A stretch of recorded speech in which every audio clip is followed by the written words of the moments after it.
നമസ്കാരം. പ്രവാസി മലയാളിയിലേക്ക് സ്വാഗതം. കഴിഞ്ഞ കുറച്ച് ദിവസങ്ങൾക്ക് മുമ്പാണ് ചൈനയിൽ വിമാനം തകർന്നു വീണ് യാത്രക്കാർ മരിക്കാനിടയായ സംഭവം ഉണ്ടായത്. ഇപ്പോഴാ ഏവരെയും ഞെട്ടിച്ച് മറ്റൊരു വാർത്ത പുറത്തു വന്നിരിക്കുകയാണ്. എമർജൻസി ലാൻഡിങ്ങിനിടെ കാർഗോ വിമാനം തകരുകയുണ്ടായി. എമർജൻസി ലാൻഡിങ്ങിനിടെ സ്ക്വിഡ് ചെയ്ത് ട്രാക്കിലൂടെ സഞ്ചരിച്ച് രണ്ടായി പിളരുകയായിരുന്നു വിമാനം. DHL ഓപ്പറേറ്റ് ചെയ്യുന്ന വിമാനമാണ് ഇത്തരത്തിൽ അപകടത്തിൽപ്പെട്ടത്. ഇതേ തുടർന്ന് സാൻജോസിലെ അന്താരാഷ്ട്ര വിമാനത്താവളം താൽക്കാലികമായി പൂട്ടിയിരിക്കുകയാണ്. ക്രൂ അംഗങ്ങൾ സുരക്ഷിതരാണെന്ന് കോസ്റ്ററിക്കയിലെ അഗ്നിശമന സേനാ മേധാവി ഹെക്ടർ ഷാവ്സ് വ്യക്തമാക്കുകയുണ്ടായി. മെഡിക്കൽ ചെക്കപ്പിനായി ഇവരെ കൊണ്ടുപോയിട്ടുണ്ടെന്നും റെഡ് ക്രോസ് പ്രവർത്തകനായ ഗൈഡോ വാസ്ക്വസ് വ്യക്തമാക്കി. കഴിഞ്ഞ ദിവസം രാവിലെ 10:30 സംഭവം നടന്നത്. സാൻജോസിന് പുറത്തുള്ള ജുവാൻ സാന്താമരിയ അന്താരാഷ്ട്ര വിമാനത്താവളത്തിൽ നിന്ന് പുറപ്പെട്ട ബോയിങ് 757 വിമാനമാണ് അപകടത്തിൽപ്പെട്ടത്. സാങ്കേതിക തകരാറിനെ തുടർന്നാണ് അടിയന്തര ലാൻഡിംഗ് നടത്തിയത്. ഹൈഡ്രോളിക് പ്രശ്നത്തെക്കുറിച്ച് ജീവനക്കാർ അധികാരികളെ അറിയിച്ചിരുന്നതായും റിപ്പോർട്ടുകൾ പുറത്തുവരുന്നുണ്ട്. വൈകിട്ട് 6 മണി വരെയാണ് വിമാനത്താവളം അടച്ചിട്ടിരിക്കുന്നത്.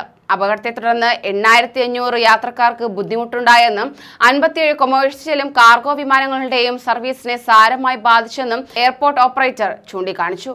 അതേസമയം അപകടത്തെക്കുറിച്ച് അന്വേഷിക്കുമെന്ന് DHL വ്യക്തമാക്കുകയുണ്ടായി. ഇതുകൂടാതെ അടുത്തിടെ ചൈനയിൽ ബോയിങ് വിമാനം അപകടത്തിൽപ്പെട്ടിരുന്നു. കുൻമിങ്ങിൽ നിന്നും ഗാങ്ഷോയിലേക്ക് പോകുന്ന വിമാനമായിരുന്നു ഇത്തരത്തിൽ അപകടത്തിൽപ്പെട്ടത്. 132 യാത്രക്കാരുമായി പുറപ്പെട്ട ചൈന ഈസ്റ്റേൺ എയർലൈൻസ് ബോയിങ് 737-800 വിമാനം തകർന്നു വീഴുകയായിരുന്നു.